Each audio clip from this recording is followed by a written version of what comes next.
आरेवा के सभी सदस्य, उनके परिवार, यंग ब्रिगेड के बच्चे और सर्विंग पर्सन के परिवार और सभी सर्विंग पर्सन और असम राइफल से संबंध रखने वाले हर किसी व्यक्ति को आज विजयदशमी के अवसर पर मैं शुभकामनाएं देता हूं।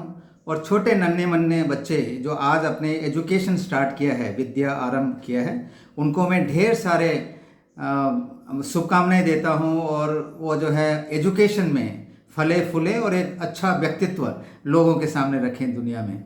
और जैसे आप सभी को पता है कि आसाम राइफल्स जो हम अभी लड़ रहे हैं हमारे आइडेंटिटी के लिए, जो हम पुलिस जो था हम 1917 से पहले थे, फर्स्ट वर्ल्ड वार में हमारे जो जवान है, स्पेशली जनरल ड्यूटी के जो जवान है, उस वक्त 4 बटालियन 3000 से कुछ अधिक जो संख्या में हम थे, उस वक्त के ब्रिटिश आर्मी जो हमारे भारत को कंट्रोल करते थे, उन्होंने यूरोपियन सेक्टर में भेजा था। कई बार हमने बता चुका है, आप लोग ने पढ़े होंगे, sentinels of the north east the Assam rifles, जो मेजर जनरल डी के पालित जी ने लिखा है।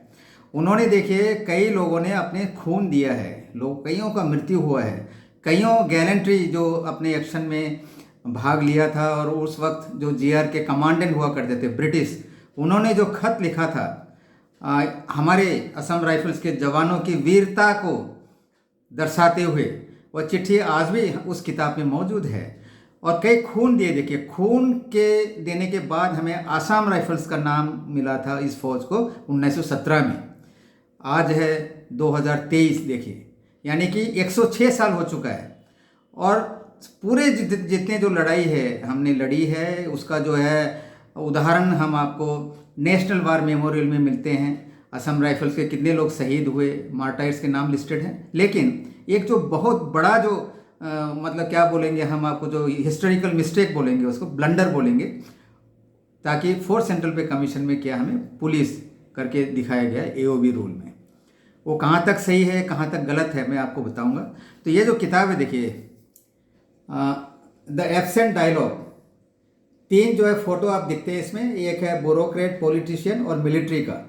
यानी कि इसमें लिखा हुआ है, जो लेखक है इनके अनित मुखर्जी, जो इंडियन आर्मी में मेजर हुआ करते थे, उन्होंने सर्विस छोड़ के अपने एजुकेशन आगे को बढ़ाया, डॉक्टरेट वगैरह लिया और काफ़ी रिसर्च करने के बाद जो है किताब लिखा है। इसका है द एब्सेंट डायलॉग। क्या डायलॉग है और कहाँ पर एब्सेंट है मैं आपको थोड़ा विस्तार से बताऊंगा। इससे पहले भी मैं 2020 के एक वीडियो में इसके बारे में जिक्र किया था। हमारा जो इंडिया है वो डेमोक्रेटिक कंट्री है और सिविलियन कंट्रोल करना चाहिए भी, क्योंकि हम पाकिस्तान है जहाँ पर आर्मी जो है उसमें दखल अंदाज करते हैं, सिविलियन का कंट्रोल है यहाँ पे। लेकिन जहाँ पर मिलिट्री का संबंध आता है, जैसे हमारे साथ हुआ है, देखिए असम राइफल्स को जो ब्यूरोक्रेट, जो 1985 में जो इनका डिपार्टमेंट ऑफ इंटरनल सिक्योरिटी बनता है एमएचए में, और बिना किसी मिलिट्री एडवाइस लिए हुए ब्यूरोक्रेट्स यानी अपने पॉलिटिशियंस को कॉन्फिडेंस में लाके असम राइफल्स को पुलिस बताते हैं एलोकेशन ऑफ बिजनेस रूल में। क्या ये सही है? बिल्कुल सही नहीं था, क्योंकि जैसे मैंने अभी बताया, कई लड़ाई लड़के हमारे जवान शहीद हुए। खून देने के बाद जो हमारे जनरल ड्यूटी के जो जवान थे, तब हमें इस आसाम राइफल्स का पदवी मिला था, जो मिलिट्री ड्यूटी करते हैं। जितने भी जो लड़ाइयाँ लड़ी है उसके बाद, आप सेकेंड वर्ल्ड वॉर ले लीजिए और जो पोस्ट इंडिपेंडेंट है, चाइनीज, पाकिस्तान, जितने CICT ऑपरेशन चल रहे हैं, JNK में हमने रिकॉर्ड हासिल किया है, जो अब तक एक रिकॉर्ड है, किसी ने उसको तोड़ा नहीं है। पीस कीपिंग फोर्स में, UN फोर्स में, अभी तक इंडियन आर्मी का जो ट्रेनिंग हम लेते हैं, उसी के ऑफिसर हमें कमांड करते हैं, उसी के साथ हम CICT ऑपरेशन करते हैं। इतने होने के बावजूद जो एक डिसीजन लिया है, जिसको हम चैलेंज कर रहे हैं कोर्ट में, क्या वो सही था? बिल्कुल सही नहीं था। क्यों सही नहीं था? देखिए, उसके बाद जो मैं भी सर्विस में था, हमने रिपोर्ट एनालिस किया, लेकिन जो इंडियन आर्मी के जो अफसर थे हमारे असम राइफल में, उन्होंने इसे सीरियसली नहीं लिया। DG थे हमारे लेफ्टिनेंट जनरल P मेनन जी। तो उससे पहले मैं बताता हूँ कि फोर्थ सेंट्रल पे कमीशन में MHA उनको रिकमेंडेशन देता है कि हमें CPO में लाना, और सेंट्रल पुलिस जो ऑर्गेनाइजेशन का जो पे स्केल भी असम राइफल को देने के लिए। तो मैंने पे कमीशन का पूरा स्टडी किया, ठीक है ना। उसमें जितने जो अफसर से मिले थे, उनमें हमारे P मेनन भी है, लेकिन उनको लिखा गया था मिस्टर P मेनन। और कोई भी असम राइफल के इंस्टॉलेशन को उन्होंने विजिट नहीं किया। किसने? पे कमीशन ने। ओके, एमएचए ने जो है अपना सिविलियन जो असम राइफल के बारे में पता नहीं था, उन्होंने जो है एओबी रूल करके असम राइफल को पुलिस तो बना दिया, लेकिन पे कमीशन जो बैठता है उनका भी फर्ज बनता है कि ये क्या फौज कैसे काम कर रहा है। कई सारे जगह जो विजिट किए हैं उन्होंने, असम राइफल का एक जगह विजिट नहीं किया। और लेफ्टिनेंट जनरल पी मेनन को उसने अपने रिपोर्ट में लिखा हुआ है मिस्टर पी मेनन, यानी कि पे कमीशन ने डिसाइड कर लिया कि असम राइफल एक सिविलियन है। तो उन्होंने आर्मी की जो सुविधा मिलती थी हमें थर्ड पे कमीशन तक, equal pay for equal work, और थर्ड पे कमीशन में भी मैंने स्टडी किया है, वहाँ भी लिखा हुआ है equal pay for equal work के बेस में जो है सभी को, जैसे हमें भी आर्मी की तरह रखा गया था। जैसे मैं बता रहा हूँ जीडी पर्सन जो कब से सबसे जो है घाटे में रहा है फोर्थ पे कमीशन के बाद, जिसका ऑनररी रैंक भी निकाल के हटा दिया लोग ने, काफ़ी परेशान है और प्रमोशन काफ़ी कम है उनका, वो मैं बाद में जिक्र करूँगा। तो उसमें क्या हुआ देखिए, हमने रिपोर्ट एनालिसिस का कुछ सुना नहीं इन्होंने।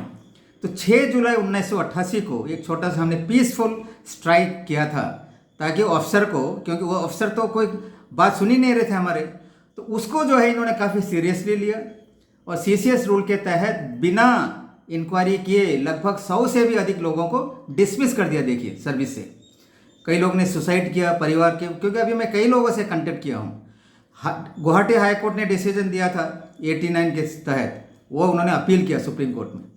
सुप्रीम कोर्ट से जो है 94 की तरह जो है उन्होंने ये खारिज कर दिया इनको, जो इन्होंने एसएलपी लेकर गया था। उन्होंने साफ लिखा था सीसीएस रूल में यदि कोई इंक्वायरी किए बिना डिसमिस करता है, किस कारण से इंक्वायरी नहीं किया उसको मेंशन करना होता है, वो इन्होंने मेंशन नहीं किया। देखिए जुलाई 6 को स्ट्राइक हुआ था, यानी पीसफुल स्ट्राइक, अगस्त को जो है इन्होंने डिसमिस करना शुरू कर दिया।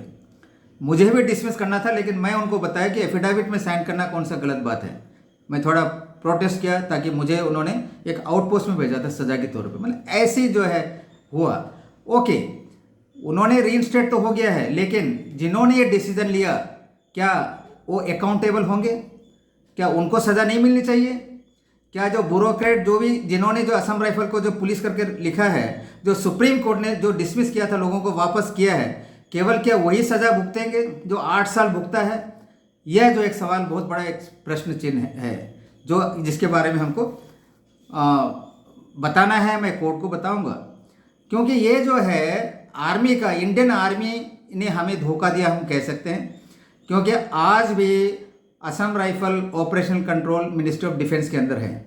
यदि ये एमएचए में ले जाते तो हमें कोई फर्क नहीं पड़ता है। हमें एमएचए में रखिए, आप सीएपीएफ में रखिए, जो अभी बोलते हैं सीएपीएफ में रखो, आर्मी की क्या ज़रूरत है?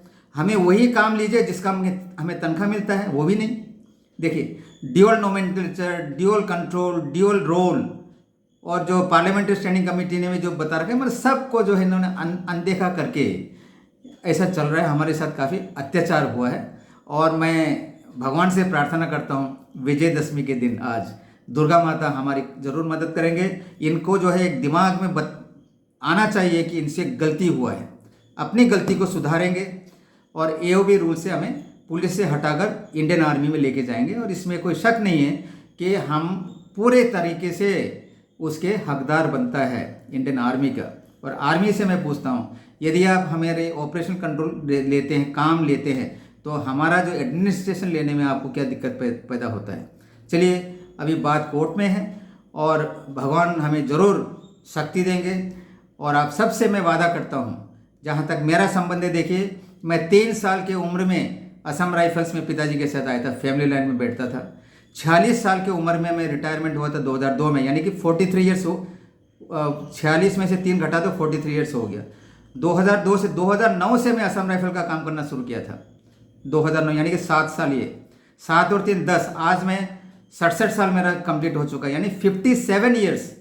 57 साल एक बहुत बड़ा लंबा समय होता है। मैं असम राइफल्स के बारे में स्टडी करके बिल्कुल उसका कार्य में बिल्कुल जुटा हूँ, और मैं बिल्कुल, मुझे पूरा विश्वास है कि यह जो लड़ाई जो हम लड़ रहे हैं, मेरे साथ मेरे सदस्य हैं, ऑफिसर हैं, जनरल कार्निक सर है, कमांडेंट यादव साहब हैं, और मेरे एग्जीक्यूटिव कमेटी के सदस्य हैं, ऑफिसर जैसे सब कुछ, सबको हम आश्वासन देते हैं कि हमारी जो लड़ाई है यह बिल्कुल जीत के ही हम दम लेंगे। Thank you very much, good bye.